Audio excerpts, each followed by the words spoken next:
अक्सर हमें देश की रक्षा करने वाले, देश की सेवा करने वाले नौजवान तो दिखाई देते हैं और हमारे दिल में उनके लिए तो बहुत रिस्पेक्ट होती है। लेकिन कुछ शख्स ऐसे होते हैं जो देश के लिए अपनी जान तो दे ही देते हैं, लेकिन उनका चेहरा दुनिया के सामने कभी नहीं आता। उनका चेहरा दुनिया के सामने छुपा ही रहता है। आज हम बात करेंगे ऐसे ही भारतीय जासूस के ऊपर जिसने पाकिस्तान आर्मी की नींद हराम कर दी थी। उसने देश के लिए अपनी जान तक कुर्बान कर दी और उसको मौत के बाद भारतीय मिट्टी तक नसीब नहीं हुई। इस भारतीय जासूस की कहानी किसी फिल्म के कहानी से कम नहीं है। ऐसे ही शख्स की हम बात करेंगे, इतिहास के पन्ने पलटते हुए, इतिहास को फिर से दोहराते हुए। 23 साल की उम्र में कराची आया और कराची यूनिवर्सिटी में इसने दाखिला लिया। फिर इसने एक सरकारी इदारे में, एक इंतहाई अहम सरकारी इदारे में नौकरी भी कर ली।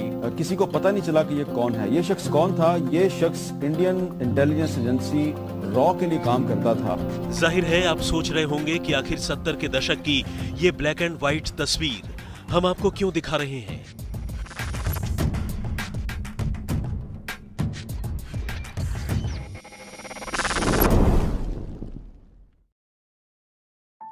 इस कहानी की शुरुआत होती है 11 अप्रैल 1952 से, जब स्वतंत्र भारत के श्री गंगानगर राजस्थान में रविंद्र का जन्म हुआ। उनका जन्म एक मिडिल क्लास फैमिली में हुआ। उनके बचपन में ही उनके पिता का देहांत हो गया। स्कूल के टाइम रविंद्र को पढ़ाई में कुछ ज़्यादा लगाव नहीं रह रहा था।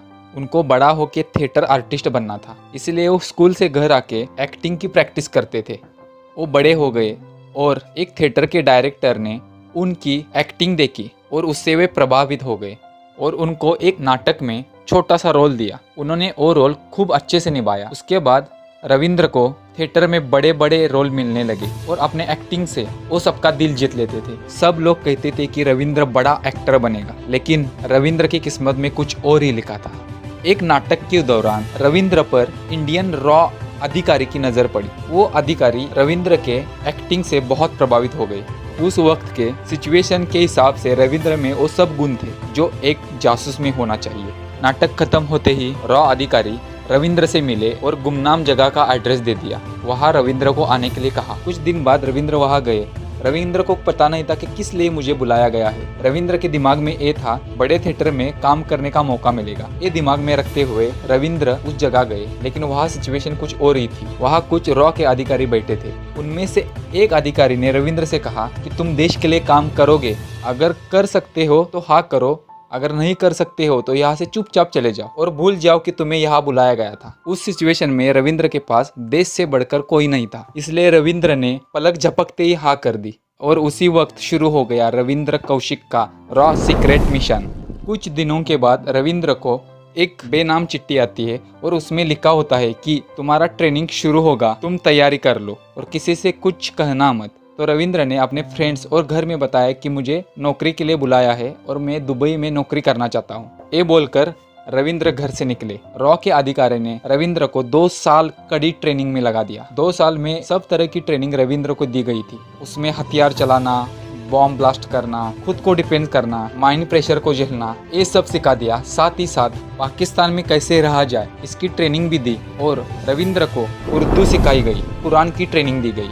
ट्रेनिंग के दौरान रविंद्र का खतना किया गया। 2 देशों में ज़्यादा अंतर नहीं होने के कारण रविंद्र पाकिस्तान की रहन सहन जल्दी सीख गए और वक्त आया उनको पाकिस्तान भेजने का। 1975 में उनकी उम्र थी लगभग 23 साल। उनको नाबी अहमद शकीर ये नाम दिया गया और फर्जी डॉक्यूमेंट बनवा के पहले उनको दुबई भेजा गया और वहाँ से सीक्रेटली पाकिस्तान भेजा गया। पाकिस्तान जाके उन्होंने लॉ की पढ़ाई कंप्लीट की और उसके बाद वहाँ की आर्मी तक ज्वाइन कर ली। उस वक्त वो सिविलियन क्लार्क के पोस्ट पे आर्मी में काम करते थे। उसके बाद उनकी पोस्टिंग आर्मी के अकाउंट डिपार्टमेंट में हो गई। इसके बीच उन्होंने किसी को शक ना हो इसलिए वहाँ के एक दर्जी के लड़की से शादी कर ली। उसका नाम था अमानत। अमानत से उनको एक बेटा भी हो गया।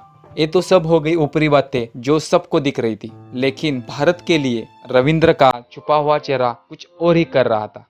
बहुत सारी जानकारी रॉ के अधिकारियों के पास रविंद्र पहुंचा जा रहा था। युद्ध में पाकिस्तान कोई भी डिसीजन लेता, उसके एक कदम आगे इंडिया डिसीजन लेता।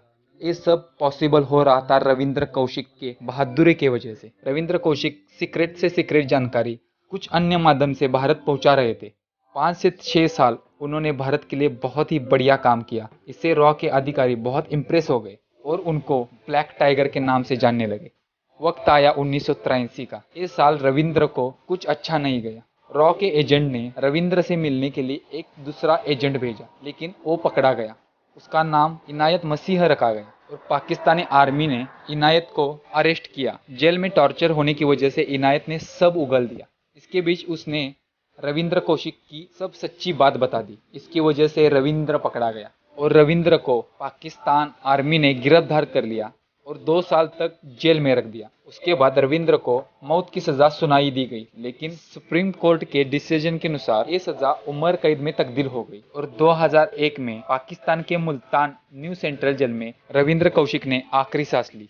कहा जाता है कि उस वक्त रविंद्र कौशिक की तबीयत कुछ ज़्यादा ही बिगड़ गई थी और वो पाकिस्तान जेल से अपने घर में हमेशा चिट्ठी लिखते थे और उन्होंने एक चिट्ठी उस वक्त के गवर्नमेंट को भी लिखी थी, लेकिन हमारे गवर्नमेंट ने कुछ भी फैसला नहीं लिया।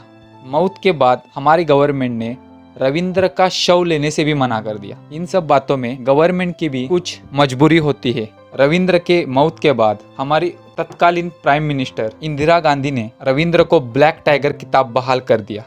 रविंद्र की ये कहानी हमें प्रेरणा देती रहेगी और जब तक रविंद्र जैसे देशभक्त हमारे देश में पैदा होंगे तब तक हमारे देश को कोई भी धोखा नहीं हो सकता। अपने देश के लिए मर मिट जाने वाले ब्लैक टाइगर को हमारा दिल से सैल्यूट। ऐसे ही प्रेरणादायक वीडियोस के लिए हमारे चैनल को सब्सक्राइब कीजिए। हमारे साथ जुड़े रहने के लिए प्रेम पूर्वक धन्यवाद।